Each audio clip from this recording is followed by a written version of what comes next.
Bismillahirrahmanirrahim. Assalamualaikum warahmatullahi wabarakatuh. Berjumpa lagi dengan saya Soleh Setiaji di sesi kedua pelatihan SDM SMA Boarding Al-Irsyad Al-Islamiyah Purwokerto berkolaborasi dengan SMA IT Al-Irsyad Al-Islamiyah Purwokerto. Di sesi kedua ini saya akan menyampaikan model pengembangan dari Flip Learning, yaitu Flip Mastery Classroom.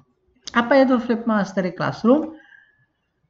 Saya akan sampaikan dulu teori dasar tentang Flip Mastery Classroom. Sebenarnya ini adalah pengembangan dari sebuah teori yang dinamakan Mastery Learning, di mana teori tersebut mengungkapkan bahwasanya 80% siswa sebenarnya mampu memahami semua materi penting apabila diberikan waktu dan support yang cukup. Artinya sebenarnya di dalam kelas itu ketika kita mengajar, sebenarnya 80% dari mereka itu sebenarnya bisa menerima materi dengan baik. Dan yang tidak bisa menerima dengan baik paling 20%. Namun dengan menggunakan model kelas tradisional yang kita lakukan, yang bisa menguasai dengan baik itu hanya 20%. Sehingga berbanding terbalik. Jadi ketika diberikan waktu dan support yang cukup itu bisa yang paham 80%, sementara dengan kelas tradisional kita yang paham cuma 20%. Jadi berbanding terbalik. Dan memang seharusnya, jadi ini sebenarnya mengacu ke pertanyaan di brainstorming tadi di sesi pertama, sebenarnya siswa seharusnya belajar sesuai dengan kecepatannya masing-masing. Artinya memang kondisi siswa kan ketika memahami materi memiliki kecepatan yang berbeda-beda. Ada yang bisa langsung cepat, ada yang perlu bantuan guru dan secara tertatih-tatih, tapi sebenarnya secara umum mereka semuanya bisa. Jadi 80% sebenarnya bisa menguasai materi pembelajaran. Jadi teori yang mendasari berkembangnya Flip Mastery Classroom adalah teori yang dikemukakan oleh Benjamin S. Bloom. Ya, jadi ini teori ini dikemukakan oleh Benjamin S. Bloom yang juga seorang ilmuwan yang menemukan Bloom taksonomi. Ya, jadi yang menjelaskan tentang Bloom taksonomi, jadi sama saja. Orangnya sama, dia juga mencetuskan sebuah teori namanya Mastery Learning, di mana teori tersebut menyampaikan bahwa sebenarnya siswa-siswi kita itu 80% sebenarnya bisa menguasai materi yang diberikan oleh guru asalkan waktu dan support diberikan secara memadai. Namun di dalam tradisional class itu hampir tidak mungkin bisa dilakukan bahkan oleh guru terbaik pun. Karena memang guru memiliki keterbatasan waktu, guru juga memiliki keterbatasan ruang. Artinya siswa 32 dengan kondisi yang berbeda-beda harus dilayani secara personal. Dengan menggunakan pendekatan atau model kelas tradisional itu hampir tidak mungkin bisa dilakukan bahkan oleh guru terbaik sekalipun. Sehingga lahirlah Flip Mastery Classroom yang dikembangkan oleh Aaron dan Jonathan. Ya. Dan seperti apa Flip Mastery Classroom itu? Nah, pertama kita diskusikan terlebih dahulu seperti apa guru Flip Mastery Classroom. Jadi pada intinya Flip Mastery Classroom itu memberikan layanan secara individual kepada masing-masing siswa. Jadi ketika asatidzah datang ke kelas, asatidzah menghadapi kondisi di mana anak A, B, C sampai Z itu memungkinkan untuk belajar materi yang berbeda. Jadi ini mungkin materi si A sudah sampai level 6, si B baru sampai level 7, level 5, yang si C bahkan baru sampai level 2, itu sangat memungkinkan. Jadi kondisi penguasaan materi di dalam kelas itu berbeda-beda. Nah, menghadapi kondisi seperti itu, guru itu harusnya seperti apa? Jadi supaya efektif di dalam Flip Mastery Classroom, guru harus yang pertama benar-benar menguasai materi.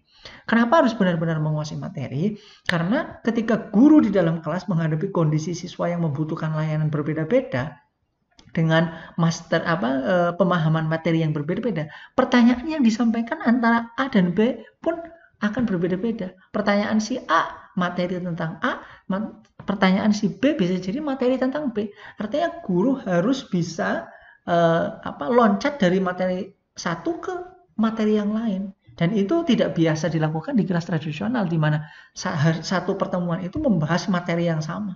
Dan di Flipped Mastery Classroom memungkinkan guru akan menghadapi kondisi di mana siswa menguasai materi yang berbeda-beda.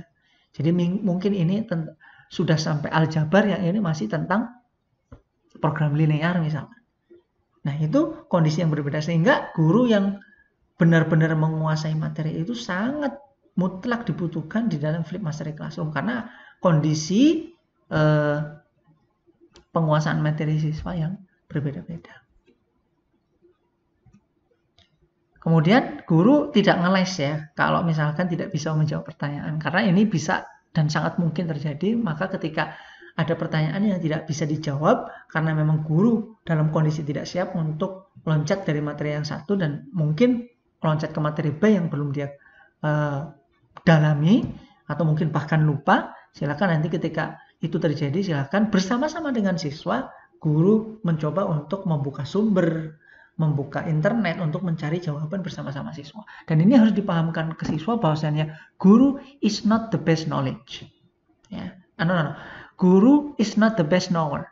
Artinya guru bukanlah yang paling paham tentang kondisi, atau guru bukanlah orang yang paling paham tentang materi tersebut gitu ya. Jadi memungkinkan juga siswa lebih paham, dan ini kondisi paradigma seperti itu, cara perspektif seperti itu harus dikuatkan ke siswa bahwasanya guru bukanlah lagi sumber ilmu, tetapi sumber ilmu bisa didapatkan dari berbagai macam sumber yang lain. Mampu bergerak di kelas dengan pola yang tidak linear, artinya sangat aktif gitu ya. Biasanya mungkin guru bergerak dari depan ke belakang, liatin satu-satu anak. Tapi di dalam Flipped Mastery Classroom, maka guru harus mobile. Bisa jadi sekarang siswa ini yang membutuhkan bantuan, bisa jadi nanti siswa yang sebelah sana yang membutuhkan bantuan, dan guru harus sangat mobile. Dan guru harus bergerak dengan pola yang tidak biasa.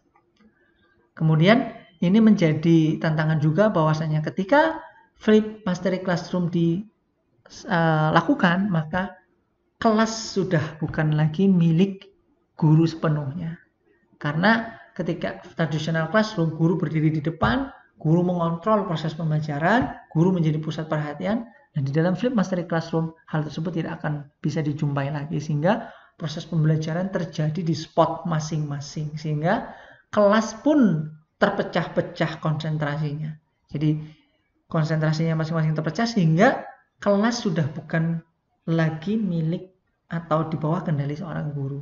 Artinya kelas sudah dikendalikan oleh masing-masing siswa dengan kompetensi dan penguasaan materi yang berbeda-beda.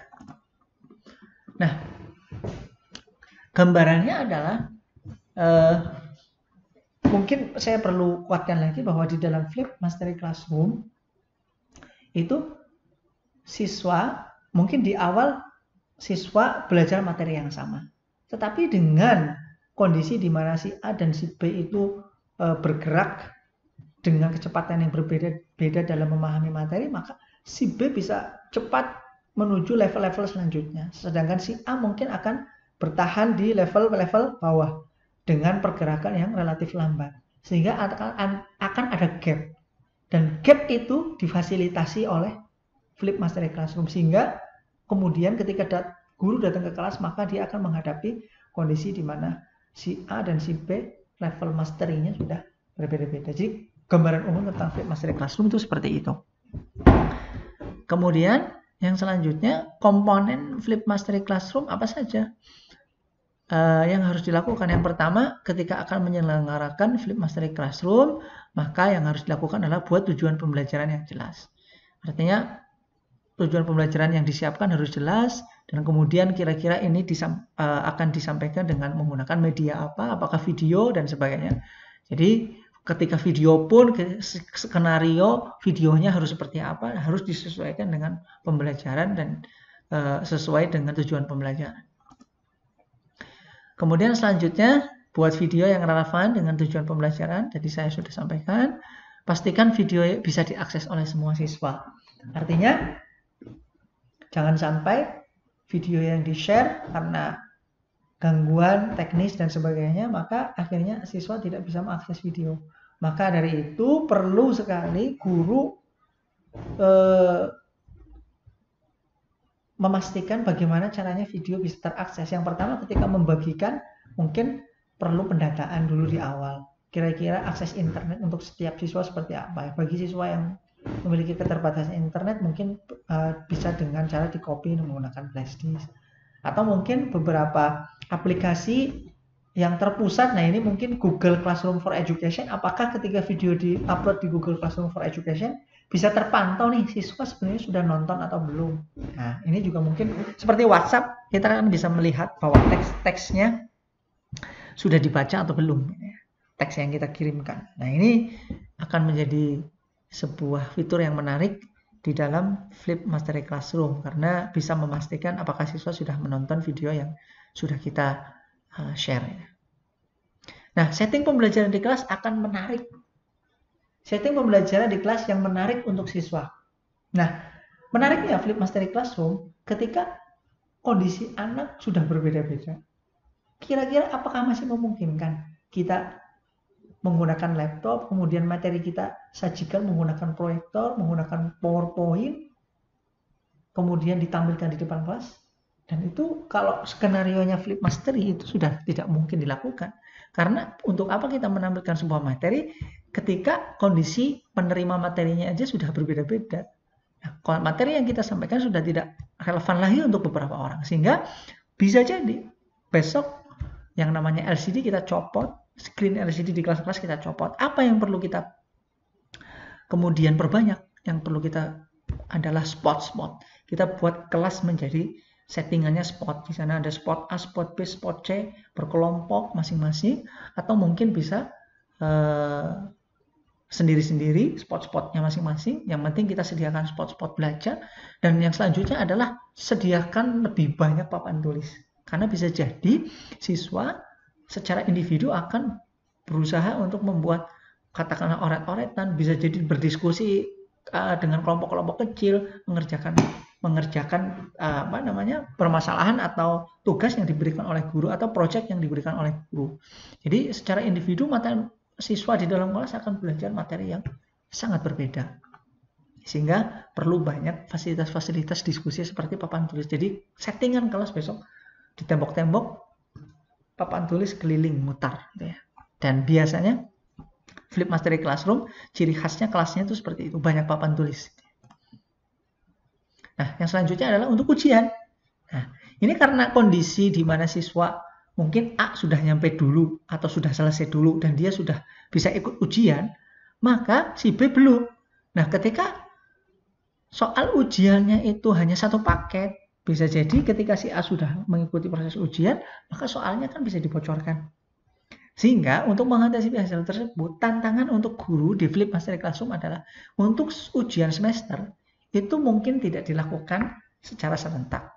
Sehingga itu akan menghemat biaya kita untuk penyelenggaraan ujian semester. Itu biasanya kita cukup banyak habiskan untuk ngeprint kertas, untuk bikin snack, bikin kepanitiaan dan sebagainya. Di Flip Mastery Classroom hal-hal semacam itu sudah tidak akan muncul lagi. Sehingga mungkin akan lebih efisien, namun tantangan selanjutnya adalah guru harus siap membuat paket soal yang berbeda-beda.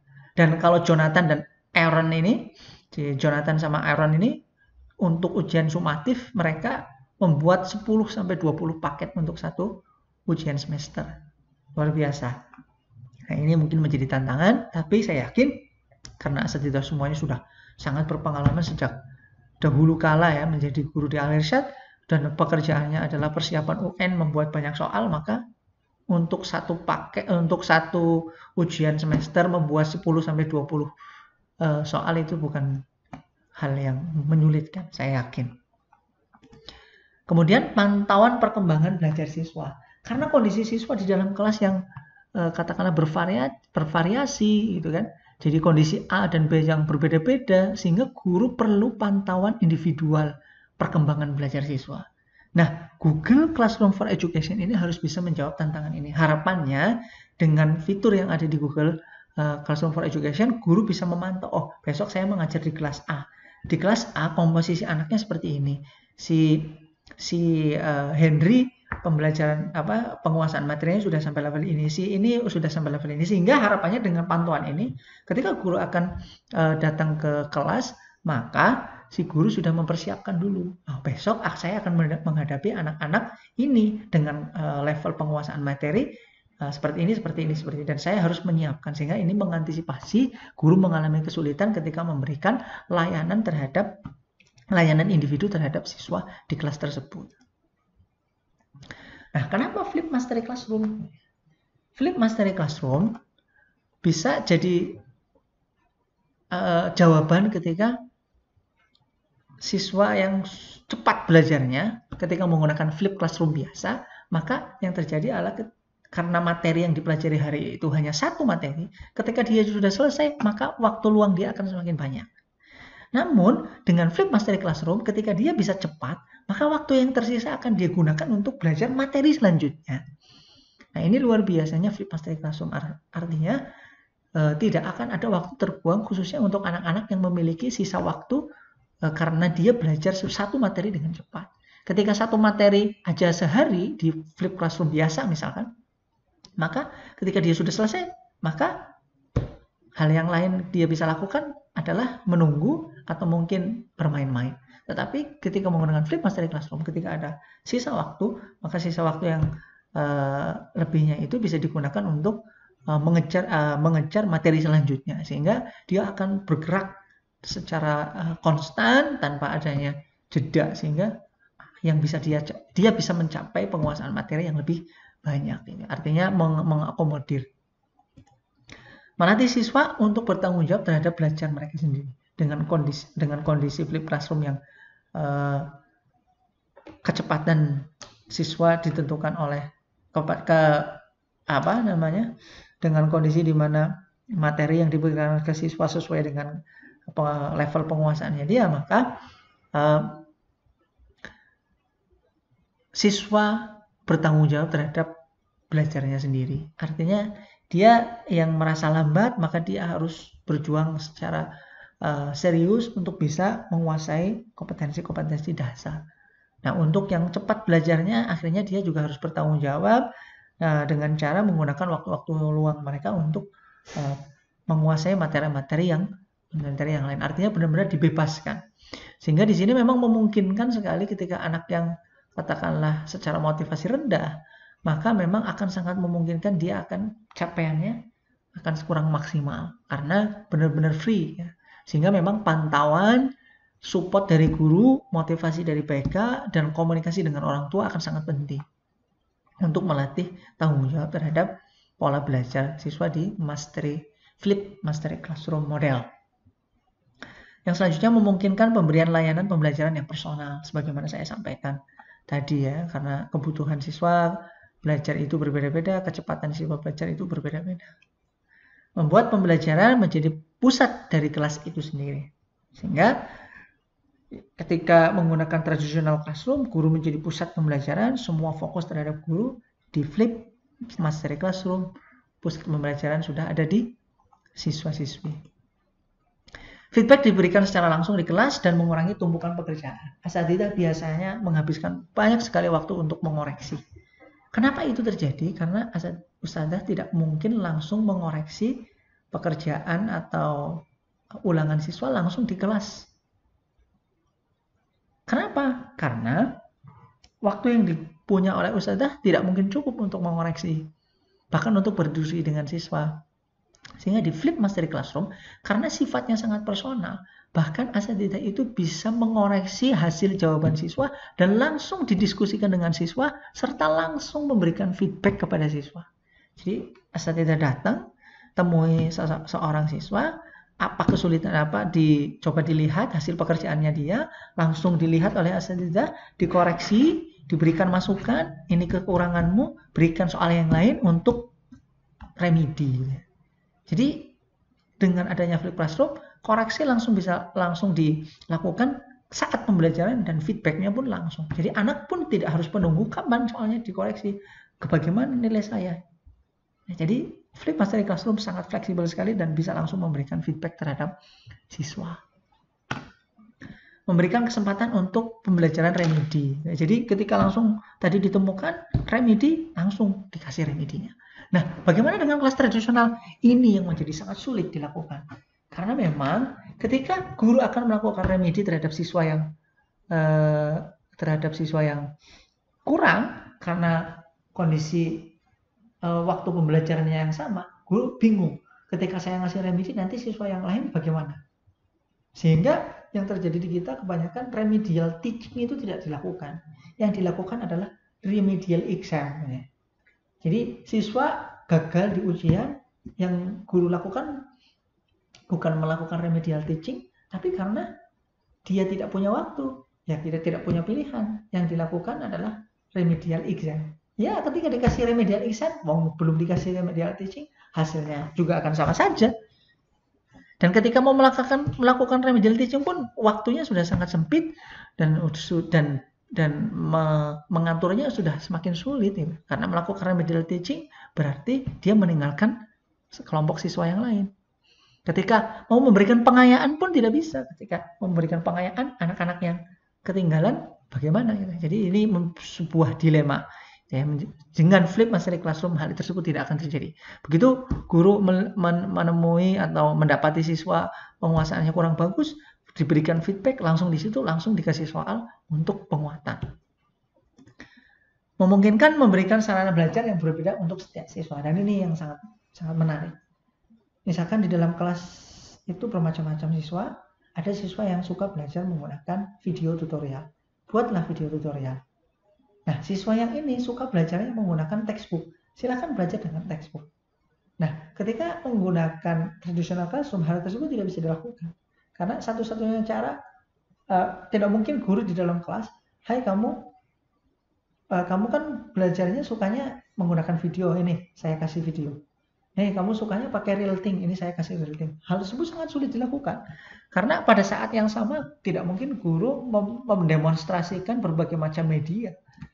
Tetapi di dalam flip classroom itu sangat penting karena proses pembelajarannya itu tidak terjadi, proses pemberian transfer saat yang ini nanti diedit. Proses pemberian materi itu terjadi tidak di kelas, tapi terjadi di rumah atau terjadi di luar kelas, sehingga siswa datang dalam kondisi yang sudah menguasai konsep, ataupun kalau ada masalah itu pun sebenarnya tinggal sedikit gitu ya. Sehingga sarana belajar yang diberikan itu berbeda-beda, bisa berbeda-beda. Jadi saya kasih video, saya kasih buku, saya kasih real thing. Silakan pelajari di rumah. Seperti itu. Yang tantangannya ya mungkin persiapannya, artinya guru juga harus menyiapkan banyak media. Memungkinkan siswa untuk mendemonstrasikan pemahaman materi sesuai dengan yang dia nyaman. Artinya apa? Artinya misalkan gini, Ustadz saya itu paham, tetapi kalau menggunakan ujian tertulis, saya kurang bersemangat. Saya bisa kok membuktikan pemahaman saya dengan cara yang lain. Dengan apa? Dengan video. Saya akan sampaikan semua konsep dan penjelasan tentang materi A. Oke, silakan kamu buat video, kirimkan ke saya, buktikan bahwa kamu paham tentang konsep tersebut. Bisa terjadi seperti itu. Atau saya pengen lisan aja. Bertemu, oke, lisan. Kita bisa cek pemahaman dia menggunakan lisan, kita tanya, kalau terjadi seperti ini, apa yang akan terjadi terhadap ini. Misalkan seperti itu. Langsung bisa menggunakan itu. Jadi memungkinkan dengan situasi yang sangat personal, demonstrasi tentang pemahaman siswa pun personal. Jadi tidak harus dengan ulangan, dibikin soal, disebar ke seluruh siswa. Bisa jadi dengan cara yang lain. Kamu mau ikut ulangan dengan saya? Ayo silakan ulangan lesan. Kamu mau dengan apa? Kamu mau dengan video? Silakan. Jadi representasi pemahaman siswa tentang sebuah materi tidak harus dengan menggunakan ulangan harian. Khususnya untuk formatif, yang sifatnya formatif. Merubah peran guru di dalam kelas yang tadinya menjadi base knower, menjadi sumber informasi, sekarang guru menjadi coach atau mentor.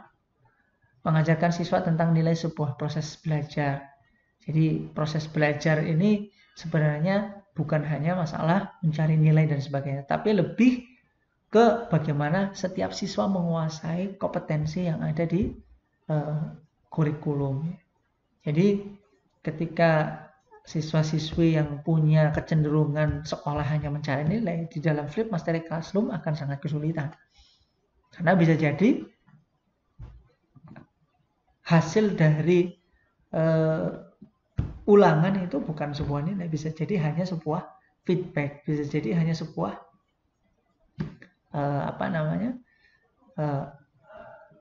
bisa jadi hanya sebuah feedback, bisa jadi hanya sebuah penilaian deskriptif dan sebagainya. Artinya macam-macam sekali bentuknya. Kita menilai siswa juga dengan banyak cara, siswa ulangan ke kita juga dengan banyak cara, siswa belajar juga dengan banyak cara. Mudah dikustomisasi untuk banyak setting. Artinya Flip Mastery Classroom ini bisa disesuaikan dengan kondisi lapangan di kita gitu ya. Jadi di Alirsat sendiri nanti akan berbeda. Jadi nanti di akhir sesi pelatihan ini akan ada penjelasan dari saya khusus bagaimana Flip Mastery Classroom. Nah, ini Flip Mastery Classroom yang akan coba kita kaji untuk bisa kita terapkan di Alirsat, dan bagaimana konsep dan implementasinya di Alirsat dan disesuaikan dengan kondisi Alirsat nanti akan saya sampaikan di penutup sebagai sebuah wacana yang akan kita implementasikan di tahun ajaran baru. Membuat hands-on activities more personal. Jadi hands-on activities itu maksudnya misalkan pembelajaran kalau kimia, misalkan membuat apa itu yang mau pakai bola-bola itu struktur atom struktur atom struktur apa itu yang pakai malam itu di bulat-bulat. Nah, itu hands-on. Nah, kalau di dalam kelas tradisional itu guru membuat, karena proses pembelajaran pada hari itu semua tentang itu, jadi semua siswa di kelas tradisional pada saat pembelajaran menggunakan hands-on, maka semua beraktivitas menggunakan hands-on. Artinya ketika guru akan melihat kerja siswa, maka guru harus melihat banyak siswa yang melakukan pekerjaan yang sama. Artinya tidak akan secara intensif mengawasi bagaimana hands-on itu digunakan untuk meningkatkan proses pemahaman siswa. Tetapi ketika di Flip Mastery Classroom, di mana mungkin hari ini yang menggunakan hands-on hanya kelompok ini, yang lain karena materinya berbeda tidak menggunakan hands-on, maka perhatian guru terhadap siswa yang menggunakan pendekatan hands-on activities itu akan lebih terfokus dan akan lebih khusus ya.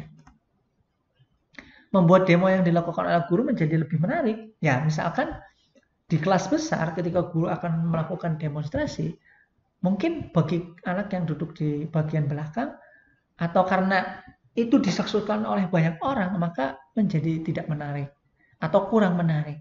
Tetapi ketika demonstrasinya dilakukan terhadap misalkan hanya sekelompok orang yang kebetulan pada hari itu adalah materi itu, guru membuat demonstrasi untuk kelompok tertentu, maka karena melibatkan hanya sedikit orang, maka demonstrasinya akan lebih terfokus dan lebih mengena terhadap anak-anak tersebut. Membantu guru membantu setiap siswa. Artinya dengan seperti ini, guru bisa lebih mudah dalam memberikan layanan personal terhadap siswa-siswi. Bagaimana cara mengimplementasikannya? Yang harus dilakukan di tahap awal adalah memberikan pemahaman kepada siswa tentang model ini sejak awal. Artinya bagaimana Flip Mastery Classroom itu dilakukan, maka ini harus dari awal.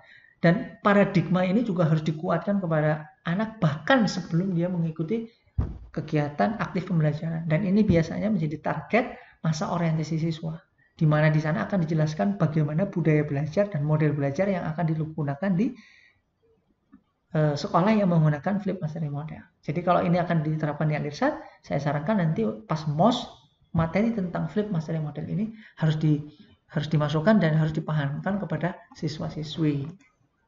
Informasikan juga kepada orang tua tentang model ini, karena hal tersebut bisa menimbulkan miskonsepsi apabila orang tua tidak paham dengan model pembelajarannya. Mereka akan merasa aneh loh, kok belajarnya berbeda dengan biasanya, kok berbeda dengan sekolah yang lain, kok berbeda dengan kelas yang sebagaimana orang tua pahami.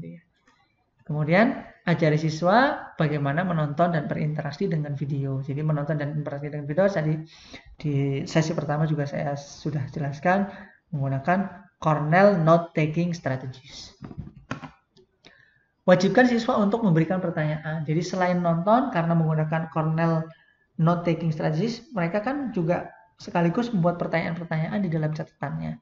Nah, harapannya setiap pertemuan, guru mewajibkan siswa untuk mengumpulkan catatan-catatan tersebut. Dan sebaiknya memang catatan tangan pribadi. Sehingga guru juga bisa memastikan bahwa setiap anak di rumah menonton videonya atau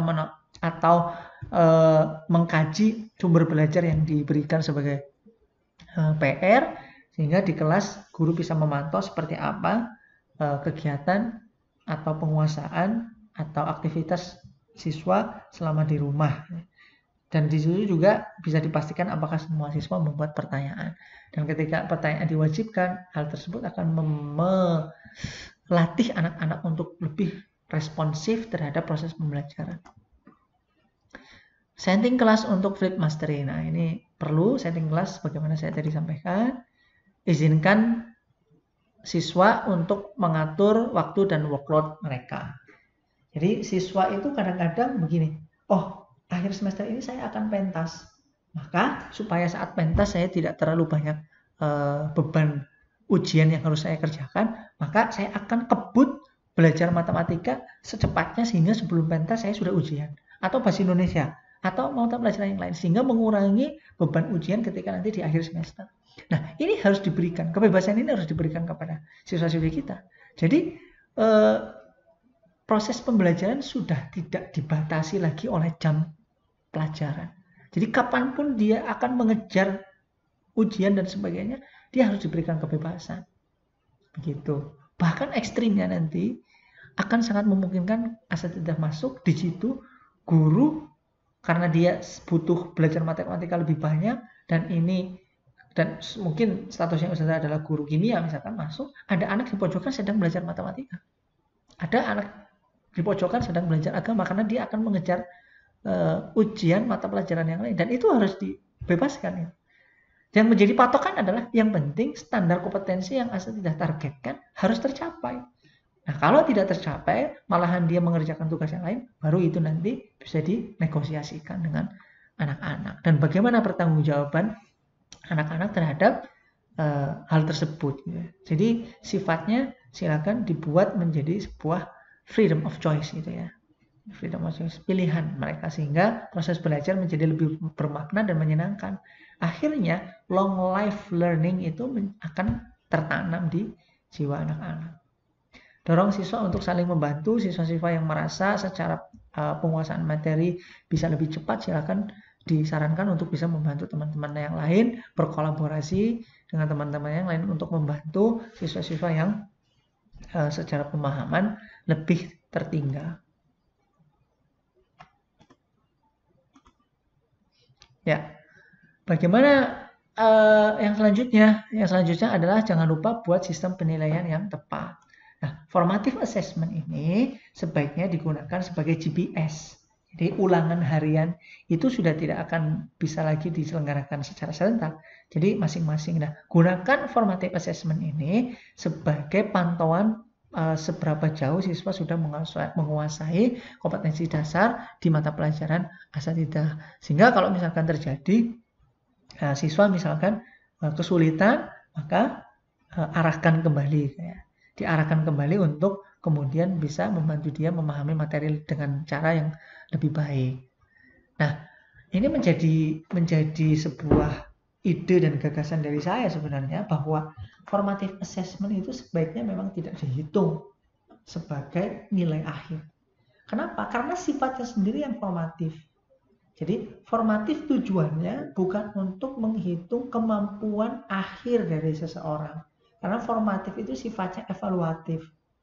Karena sifatnya perbaikan. Jadi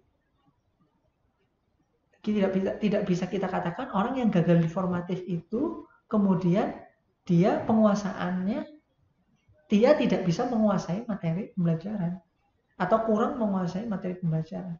Karena memang formatif sendiri digunakan ketika dia gagal ya akan diperbaiki supaya sampai kapan dia bisa berhasil. Sehingga di dalam flip mastery model ini proposal yang akan saya ajukan adalah formative assessment tidak akan dihitung sebagai nilai rapot, yang akan dihitung adalah sumatifnya. Karena sumatif itu adalah produk akhir. Produk akhir. Jadi penguasaan materi anak-anak itu akan ditentukan oleh akhirnya bagaimana. Nah, prosesnya ini dipantau menggunakan formatif, tetapi formatif itu digunakan untuk peningkatan pemahamannya. Berikan pertanyaan yang tepat dalam formative assessment. Bahkan, nah ini ya, di dalam proses pemberian formative assessment itu tidak harus dengan ulangan tertulis. Ketika asatidzah datang, kemudian di situ ada mungkin tugas yang sedang diselesaikan, asatidzah bisa cek dengan menggunakan pertanyaan. Kenapa ini bisa begini? Kalau ininya seperti ini, ininya bagaimana? Kira-kira seperti apa? Bisa menggunakan pertanyaan lisan, dan dengan jawaban-jawaban yang disampaikan oleh siswa sebenarnya guru atau asatidzah bisa menganalisa, oh anak ini paham, oh anak ini belum paham. Dan ketika itu belum paham, langsung diberikan feedback pada saat itu. Formatifnya bentuknya seperti itu. Nah, jadi asatidzah tidak perlu bingung harus mengumpulkan banyak nilai. Nilai yang akan dipakai ya nilai akhir. Ya. Dan di dalam proses itu nilai tidak akan diambil sebagai sebuah ukuran bahwasannya siswa itu paham atau tidak terhadap sebuah materi atau sudah bisa atau belum menguasai kompetensi tertentu. Jadi harapannya bisa seperti itu. Nah, summative assessment diselenggarakan seperti biasa, disediakan, namun ada beberapa hal yang harus diantisipasi, yaitu test integrity atau security concern. Jadi keamanan, ya, karena summative assessment-nya sangat memungkinkan tidak diselenggarakan secara bersama-sama. Artinya si A karena sudah selesai akan mengajukan ujian, si B belum, maka akan terjadi kemungkinan bocor-bocor soal. Sehingga untuk mengantisipasi hal tersebut perlu ada security yang harus diperhatikan. Misalkan selain paket yang banyak, maka mungkin soal-soal assessment untuk summative assessment ini bisa ditempatkan di komputer, dan ketika anak mau ujian dipersilakan untuk mengakses komputer tersebut, dan soal itu diberikan password, dan yang bisa mengakses password tersebut hanya guru misalkan. Jadi ada komputer khusus ujian. Nah, ketika siswa mengakses komputer tersebut, maka yang bisa memasukkan passwordnya hanya guru, dan siswa dilarang untuk memotret, dilarang untuk menuliskan soalnya. Jadi nanti oret-oretan, lembar jawab, dan semuanya diserahkan kepada guru. Seperti itu. Nah, logistik dalam summative assessment tantangannya adalah tadi harus memberikan banyak paket soal, sehingga sulit bagi siswa untuk ketika ujian mereka akan ingat-ingat, soalnya tentang ini, soalnya tentang ini. Nah, ada 20 paket, saya nggak tahu yang mana yang akan kamu dapatkan, misalkan kan seperti itu. Nah, untuk pemberian nilai ini menjadi sesuatu yang sangat tricky, karena biasanya yang harus kita perhatikan adalah tentang rankingan, khususnya untuk SMA, karena memang SMA akan ada SNMPTN di mana ranking siswa akan menentukan proses kelulusan, maka di dalam flip masterclass proses rankingan itu akan sulit dilakukan. Karena apa? Karena penguasaan materi antara si A dan si B itu berbeda-beda. Jadi anak tidak bisa kita bandingkan. Jadi tidak bisa kita bandingkan antara si A dan si B terkait dengan kondisi KD yang sudah dia capai. Ya, jadi ini akan menjadi tantangan tersendiri, dan ini masih dalam tahap penggodokan di Al-Irsyad sendiri, bagaimana sistem pemberian nilai ini ketika nanti ada formative assessment, ada summative assessment di flip mastery model. Jadi akan seperti apa pemberian nilainya. Tetapi sebenarnya yang sedang kita gagas adalah nilai diberikan secara deskriptif. Dan berbasis kompetensi. Jadi si A bagus dalam kompetensi apa saja, si B bagus dalam kompetensi apa saja. Cukup seperti itu. Jadi antara si A dan si B ya bisa sama-sama bagus, tapi kompetensi yang dikuasai jumlahnya berbeda. Nah, kita mendekati penghujung. Bagaimana dengan anak yang tidak punya akses internet tadi? Bisa di dalam Flip Mastery Classroom ada beberapa hal yang harus kita perhatikan. Di antaranya adalah tantangannya. Bagaimana kalau tidak punya komputer? Bagaimana kalau tidak punya internet? Bisa pakai flash disk, bisa pakai DVD, bisa pakai CD, dan kemudian di burn materinya bisa di burning, kemudian diberikan dalam bentuk CD dan sebagainya. Kemudian diputar di dalam CD player atau DVD player. Namun saya rasa kondisi ini tidak akan ditemukan ya di Alirshad. Kemungkinan besar semua siswa punya komputer. Bagaimana kita tahu kalau siswa sudah menonton video? Nah, ini mungkin bisa menggunakan seperti nah ini Google Classroom for Education, harapannya bisa memantau ini ya. Atau bisa menggunakan dicek dicek ininya catatannya. Bagaimana siswa yang tidak menonton video? Siswa yang tidak menonton video karena memang sakit, atau karena memang ada kepentingan, atau kepentingan yang mendesak tidak bisa menonton video di rumah, maka ya bisa ditonton di sekolah. Oke. Durasi video yang baik ya antara 10-15 menit. Jangan seperti ya pelatihan ini ya, karena memang ini kan harusnya waktu yang diberikan banyak, namun karena waktunya sedikit sehingga terpaksa saya buat video yang panjang ya, karena memang materi yang harus saya sampaikan banyak. Bagaimana dengan kebijakan tidak boleh ada tugas? Nah, kalau misalkan tidak boleh ada tugas, artinya tidak boleh ngasih video dong. Contohnya ini di boarding ini. Nah, ini menjadi isu di boarding, karena di boarding tidak boleh ada tugas untuk dibawa ke asrama. Tetapi hal ini tetap bisa dilakukan dengan cara menonton videonya di sekolah. Begitu.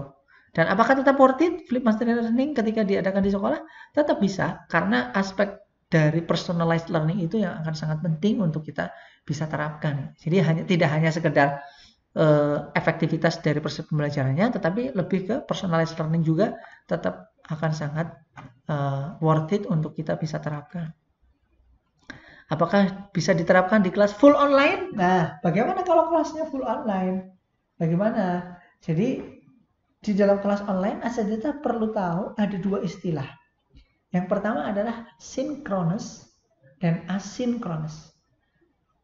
Asynchronous itu sendiri artinya kondisi di mana guru dan siswa, katakanlah guru dan siswa yang lain, itu tidak bisa berkomunikasi secara direct. Artinya ketika siswa bertanya tidak bisa langsung dijawab. Artinya ini sebenarnya kondisinya sama dengan kondisi di Flip Mastery Classroom ketika siswa pulang ke rumah dan bawa video. Gitu ya. Itu jadi ketika anak dikasih video, kemudian siswa pulang mempelajari di rumah, itu kondisinya namanya asynchronous. Artinya di aktivitas asynchronous ini manfaatkan waktu tersebut agar siswa memahami materi atau video yang diberikan. Jadi tidak ada masalah karena asinkronosnya ya. Jadi di dalam Flip Mastery Classroom kan ada asynchronous situation juga ya. Nah, di dalam online learning juga ada asinkronosnya. Artinya waktu di luar jadwal pertemuan dengan forum. Nah, kemudian kalau di dalam Flip Mastery Classroom ada juga sinkronosnya.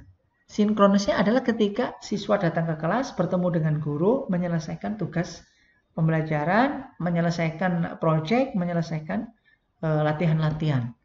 Nah, disitulah terjadi sinkronos. Artinya waktu di mana guru dan siswa berkomunikasi secara langsung. Namun, di internet itu yang secara langsung tatap muka, orang ketemu orang itu tidak mungkin bisa dilakukan di online learning. Tetapi sebenarnya secara esensi sebenarnya sinkronis yang ada di Flip Mastery Classroom, di mana guru dan siswa langsung bertemu, juga sebenarnya bisa difasilitasi walaupun tidak sama di online learning, di mana di online learning pun guru dan siswa kan bisa langsung komunikasi secara langsung real time, bisa menggunakan Zoom, bisa menggunakan video call, bisa menggunakan WhatsApp. Nah, yang perlu diadaptasi adalah ketika online, maka mungkin di sesi sinkronis di mana siswa dan guru bertemu, maka tidak perlu semua siswa hadir. Artinya untuk siswa-siswa yang secara mandiri sudah bisa memahami dan menyelesaikan latihan-latihan soalnya, atau mungkin pemahaman konsepnya sudah kuat, sudah matang, tidak perlu hadir di synchronous session. Jadi yang hadir di synchronous session adalah hanya orang-orang yang merasa membutuhkan komunikasi langsung dengan guru, mungkin akan berkonsultasi tentang materi-materi tertentu, sehingga akan bisa difasilitasi walaupun kelas pembelajarannya full online. Sehingga whether it is full online, ya, either online or offline, asynchron flip mastery learning, insya Allah tetap akan bisa diterapkan.